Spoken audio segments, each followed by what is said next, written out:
ایک جوان کہتے ہیں بڑا گنہگار تھا، ایران کا رہنے والا ہوتا ہے جوان دوستیوں کے چکر میں، تو ایسا ہی جوان تھا، دوستوں میں، پرائیویسیز میں اور ان چیزوں میں پڑا۔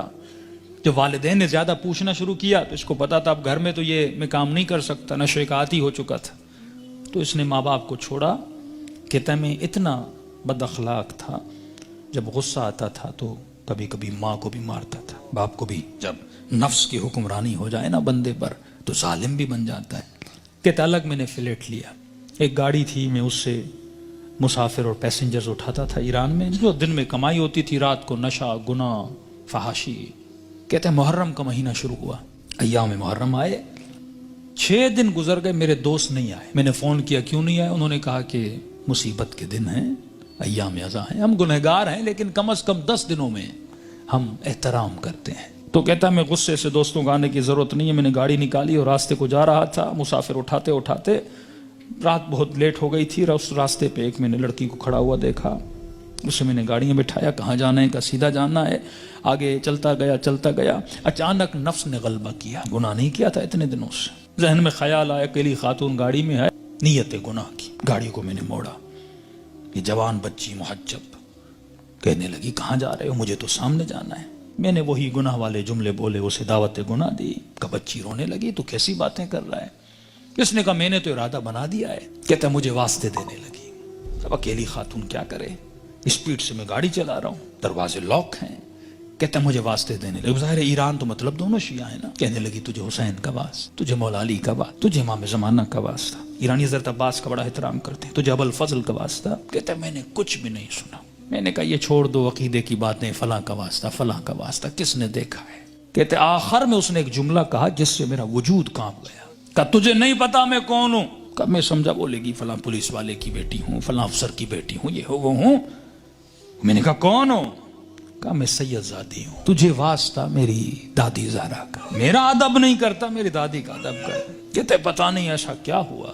میں نے گاڑی روک لی، میں نے کہا کہاں جانا ہے؟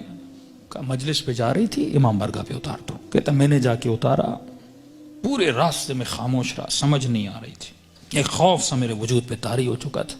کہتا یہ خاتون گاڑی سے اتری اور جب جانے لگی تو مجھے کہنے لگی کہ اے جواں میں مجلس میں جا رہی ہوں، تیرے لیے دعا کروں گی، تو گناہ کرنے پہ آتا تجھے کون روکتا، میں اپنی دادی زہرا سے تیری سفارش کروں گی۔ میں نے سارے واسطے دیے تو روکا نہیں، لیکن جب تم نے میری دادی کا نام سنا تو رک گیا۔ اہل بیت فرماتے ہم بڑا احترام کرتے ہیں اس بندے کا جو ہماری دادی کا احترام کرے۔ یہ جوان کہتا ہے میرے وجود میں گویا ایک انقلاب سے، ایک عجیب سی سچویشن تھی، بس دل کر رہا تھا میں روں۔ کہتا جہاں میں نے اس کو اتارا تھا وہ میرا محلہ تھا، میرے ماں باپ کا گھر تھا، کئی عرصے سے میں آیا نہیں ان کو دیکھنے کے لیے۔ میں نے کہا اس بہانے سے جاؤں، ماں باپ سے مل کے آؤں۔ کہتا اب جیسے میں نے کچھائی کی تو اچانک ذہن میں خیال آیا، اب پاورفل ہوا، میرا روح پاورفل ہوا، نفس کمزور ہو گیا، میں نے نفس کو مارا، اس کے گلے کو گھونٹا اور میں نے اپنے روح کی آواز کو سنا تھا۔ اب اچانک میرا روح پاورفل ہوا، میں گھر کی طرف گیا، گھر کا دروازہ کھولا، اندر گیا، گھر میں کوئی نہیں تھا۔ کہتا میں نے ٹی وی کھولا، اتفاق سے ٹی وی پر ایک ایرانی ذاکر کربلا کے مسائب پڑھ رہا تھا۔ کہتا میں سن بھی رہا تھا، رو بھی رہا تھا، اور اچانک جب میں نے چینل بدلا تو جنت البقیع دکھایا جا رہا تھا، سیدہ کی ٹوٹی ہوئی قبر دکھائی جا رہی تھی، اور ذاکر بتا رہا تھا کہ نبی کی بیٹی اتنی مظلوم ہے کہ اس کی قبر کا کوئی نشان بھی نہیں ہے، ہمارے گھروں پر بھی چھتوں کا سایہ ہے لیکن نبی کی اولاد کی قبروں پر کوئی سایہ نہیں ہے۔ اس نے سارے مسائب پڑھنا شروع کیے، اتنے درد بھرے مسائب، کہتا میرا دل پھٹنے لگا جب میں نے سنا اتنی بہترامی نبی کی بیٹی کی۔ تو کہنے لگا سیدہ میں اتنا بڑا گنہگار ہوں لیکن میں نے آپ کی بیٹی کا احترام کیا، ایسے تھے جنہوں نے نبی کی بیٹی کا احترام نہیں کیا۔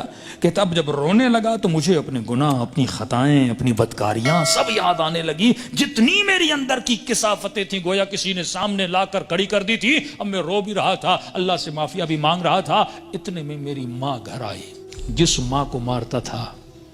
اتنے سالوں کے بعد جب ماں نے مجھے دیکھا، کہتا جیسے مجھے دیکھا تو دیکھ میں رو رہا تھا، کہتے جیسے مجھے دیکھا تو بڑے پیار سے میرے ماتھے کا بوسہ دیا اور کہنے لگی رضا تو وہ نہیں جو یہاں سے گیا تھا، مجھے بدلا بدلا لگ رہا ہے۔ تو میں نے رو کر کہا کہ اماں مجھے سیدہ نے بدل دیا۔ کہتے معافی مانگنے لگا، ہاتھوں کا بوسہ لیا، ماں کے قدموں پہ گرا کہ اماں مجھے معاف کرنا، میں بہت برا تھا۔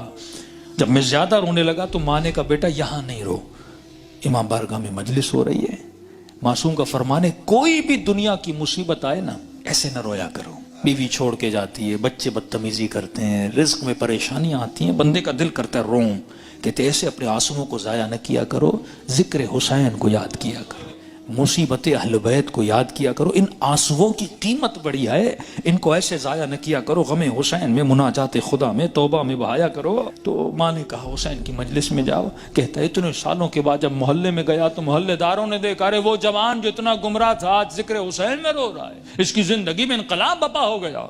کہا کہ جب سے گیا، اس کی ماں کہتی ہے یہ خادم بن گیا حسین کا، یہ عزاداروں کے برتن دھوتا، کبھی جوتیاں بناتا، کبھی وہاں پہ ان کے لیے چائے رکھتا، دن رات خدمت کر رہا ہے کہ پورے محلے نے گواہی دی کہ یہ اس سے سچا عزادار ہم نے دیکھا نہیں ہے۔ کہتے ہیں 1-2 مہینے گزرے، ایک قافلہ بنا کربلا جانے کے لیے، تو لہٰذا اس قافلے سالار جو تھا، مسجد کا ہیڈ بھی تھا، پریزیڈنٹ بھی تھا، اس نے اسے بلایا کہ رضا ادھر آ، ایک جوان کو ہمارے ساتھ چلنا تھا جو ہیلپر تھا لیکن وہ بیمار ہو گیا ہے، میں اتنے دنوں سے سوچ رہا تھا کسے لے کر جاؤں اس کی جگہ پر، اچانک ذہن میں خیال آیا تجھ جیسا نیک جوان ہے، اسے لے جاؤں حسین کی زیارت پہ۔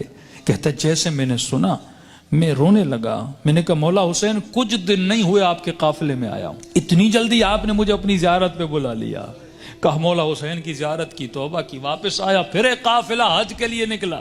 کہ رضا قافلے والے اور محلے والے بول رہے ہیں جب تک یہ جوان چلے گا تو ہم چلیں گے، کیونکہ ہم نے اس سے اچھا خادم نہیں دیکھا، اس سے اچھا محبت کرنے والا نہیں دیکھا۔ کہ تب تو پاؤں سے زمین نکل گئی کہ سیدہ اپنے بیٹے کی زیارت بھی کروائی، اب اپنے جنت البقیع بھی مجھے بلا لیا۔ کہ اتنا بڑا شرف مجھے ملا، گویا زندگی بہار بن چکی تھی۔ جب سب کچھ کر کے واپس آیا، اس کے محلے کا ایک نیک متقی پرہیزگار تاجر تھا، بزنس مین تھا، وہ اس کے باپ سے ملا، کہنے لگا کہ میں اتنے دنوں سے دیکھ رہا ہوں ایک جوان میں اتنا انقلاب آ جائے، مجھے سمجھ نہیں آ رہا، مطلب یہ ارادے کا اتنا مضبوط ہے، یہ اور بن چکا ہے، میں چاہتا ہوں کہ اپنی بیٹی کا رشتہ اس سے کرواؤں۔ اس نے کہا کہ میں اپنے بیٹے کی گارنٹی نہیں دیتا، تجھے پتا ہے 4 مہینے پہلے کیا تھا اب کیا ہے، بات کرنی اس سے جا کر خود کر۔ اس کے پاس ہے، کہنے لگا رضا اپنی بیٹی دینا چاہتا ہوں لیکن ایک وعدہ دو۔ کہ کون سا وعدہ؟ کہ وعدہ یہ دو کہ پھر حسین کو چھوڑو گے نہیں، یہ دروازہ چھوڑ کے جاؤ گے نہیں۔ کہنے قبلہ میں اپنی ہر نماز میں دعا کرتا ہوں اے خدا وہ دن میری زندگی کا آخری دن ہو جب میں حسین کے ہاتھ کو چھوڑ کے چلا جاؤں۔ کہتے کل رشتہ لے کر آ جانا۔ کہتے یہ جوان اپنے ماں باپ کے ساتھ رشتہ لے کر گیا۔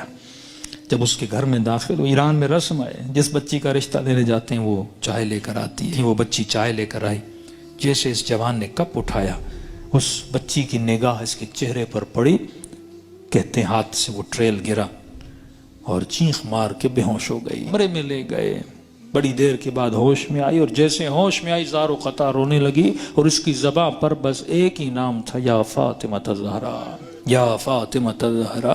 ماں پریشان، بیٹی رو کیوں رہی ہو؟ ایسا کیا دیکھا؟ یہ جوان پریشان، اس کے ماں باپ پریشان، ایسا کیا ہوا؟